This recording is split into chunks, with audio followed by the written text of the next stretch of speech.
seen this?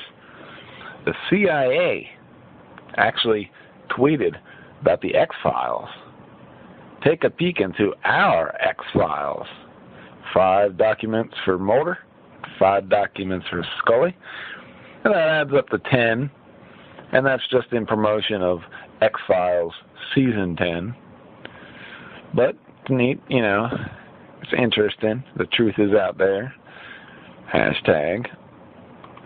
And if we look, X-Files creator, I thought the FBI was going to shut me down. Chris Carter admits that, the FBI contacted him during the first incarnation of X-Files here. Before all this. Now this is coming out, and there's you've probably seen the first or second episode there. To the 3rd episode, because that's where this is only February 6th right now, and the latest episode was very interesting. Here, Mulder and Scully meet the weremonster, and I thought it was going to be kind of corny. It was like, this is like, but it's actually it's great. It's the best episode yet. I think so. The first episode the first 2 episodes were kind of very dumbed down, in my opinion, for the public audience. I guess we're playing catch up for the years here, right? But let's just get up to it. Reptilian agenda exposed. You see, when I was watching this, it reminded me of this old Credo Mutwa interview from 1999 that he did with David Icke.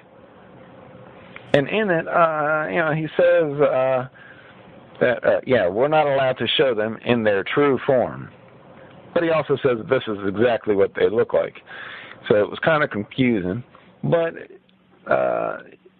he says that when you look at the Star Wars film, that is exactly what they look like as well. The one, Darth Maul, who had horns on his head. So you get an idea of what he's going for, which is this type of, monster. And in X-Files, it's 3 eyes. That's ridiculous. But yes, that is quite similar, actually.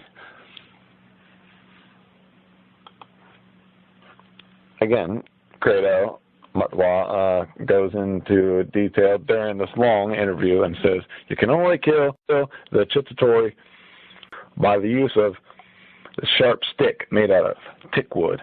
And he goes into detail how he carries this staff next to him, this wooden staff that is sharpened at the end. In case of, any of them come by, he can stab them in the chest, right? And he'll pass it on to his, whoever studies underneath of him. In the X-Files, there's a little part of the plot, it goes insane here, where a gypsy man tells him that the only way to kill this monster is to stab it in its appendix with a lance made of green glass. And in the episode, they use a bottle. They break a bottle, and they use the sharp glass as an example. The monster must always be destroyed by some form of penetration, a silver bullet, a wooden stake. Now, I mainly just want to get this video done quickly, get it out there. I have noticed that no one else has talked about it yet. Trying to be the first one there, So, just might add to it later, just trying to throw some things out there that I noticed real quick, off the top of my head, actually. Noticing that no one has done it yet. In the episode, he has hibernation periods of 10,000 years, which means that they are very old, and you don't want to. I don't want to speculate much further than that. But we can assume that, like lizards and such like that, that they have more than one hibernation period. Let's say that.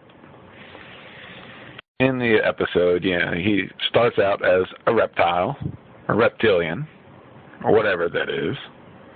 And then he gains human consciousness. Okay? And there's even a point in the thing where it deals with this. When he first gains, this human, when he wakes up in the morning, he notices, I'm naked. And he has to go, and that is obviously an allusion to human history of, how humans started. And that's obvious, overtly. But when you consider the tie-in with the serpent in the Garden of Eden, I think that, that plays a part as well.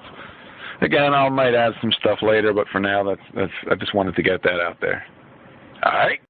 Another interesting fact of the show is that it deals with a shape-shifting theme, where this reptile shapeshifts into human form. And something to take note of is the relationship between humans and reptilians as portrayed in this episode.